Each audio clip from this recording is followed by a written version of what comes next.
Tanzania. Nasikia Tanzania wako na maandamano.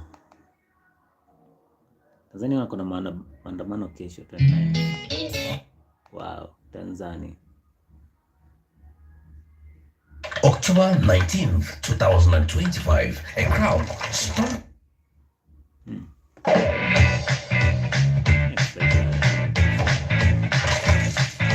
Tanzania wako na maandamano kesho 29. Is it tomorrow? Yeah, probably tomorrow. This is waiting to see. Nangoja nione vile Tanzania watafanya. October 19th, 2025, a crowd storms a border checkpoint between Kenya and Tanzania.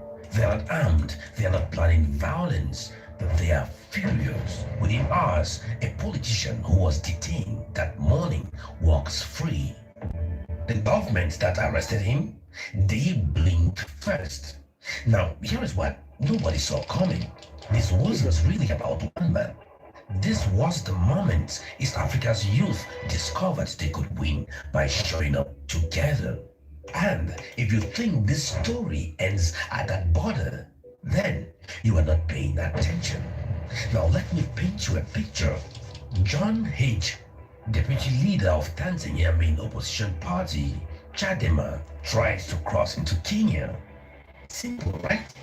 He's going to attend the funeral of Raila Odinga, one of East Africa's most respected political figures. But Tanzanian immigration officers stopped him, detained him, confiscated his passport.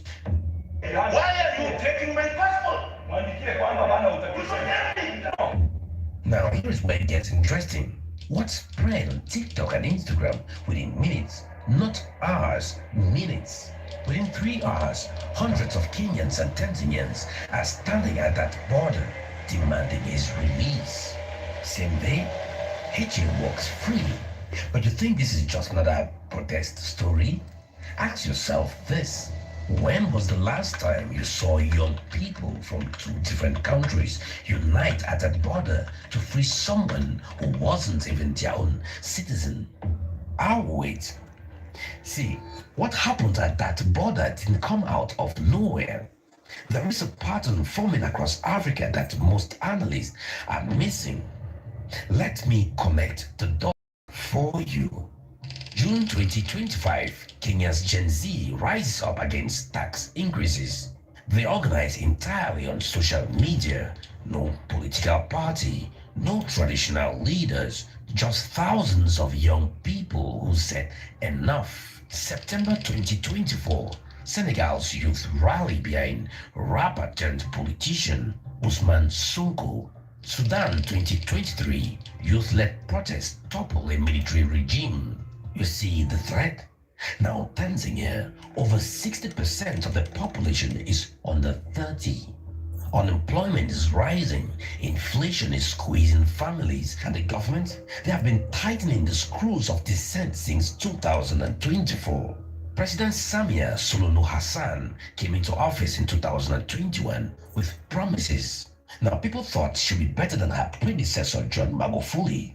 For a minute it looked hopeful. The playbook from 2024 happened. Journalists arrested, opposition parties banned. The playbook from Magufuli's era came right back out. And by April 2025, when they arrested Tundu Lissu, another major opposition leader, Tanzania's youth started paying close attention. But here is what I want you to understand, because this is where it gets deeper. The reason those youth showed up at the border wasn't just about John Heche. It was about testing something. And in a minute, I will show you what they discovered when they pushed back.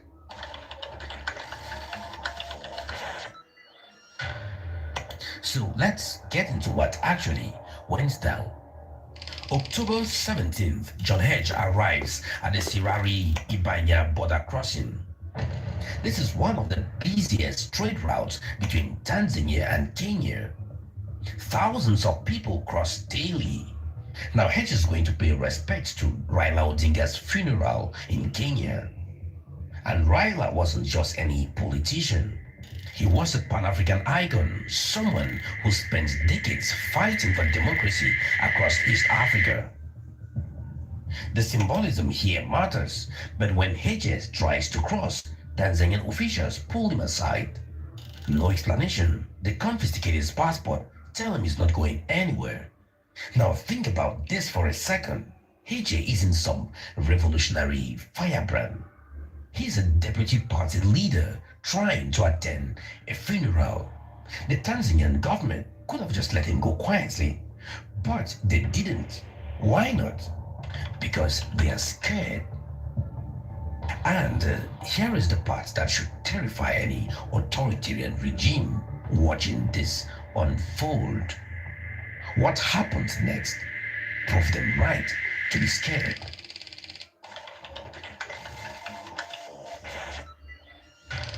Within 3 hours, words of Hedges' detention spread across TikTok, Instagram, Twitter, videos, voice notes, screenshots. And here's where things get unprecedented. Kenyans start showing up at the border, not Tanzanian opposition supporters. Kenyans, young people who had never met John Hedges, who had no stakes in Tanzania's internal affairs. They are holding Kenyan and Tanzanian flags, chanting, "One Africa, one youth." Tanzanian youth on the other side of the border join them. Now picture this. 2 governments who had border checkpoints and hundreds of young people demanding something neither governments wanted to give.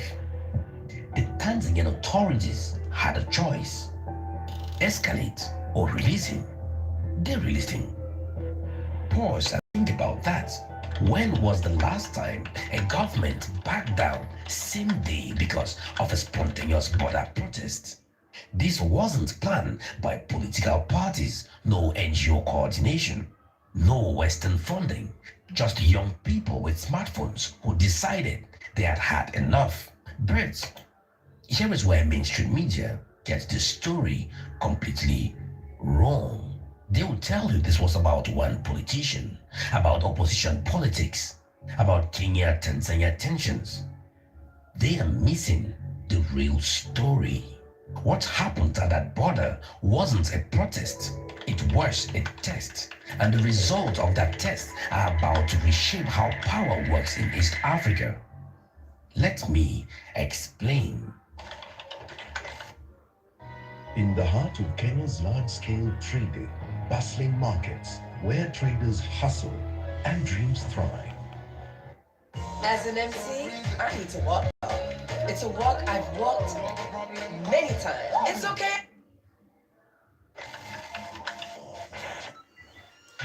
There is an African proverb I always like to use. When spider webs unite, they can tie up a lion.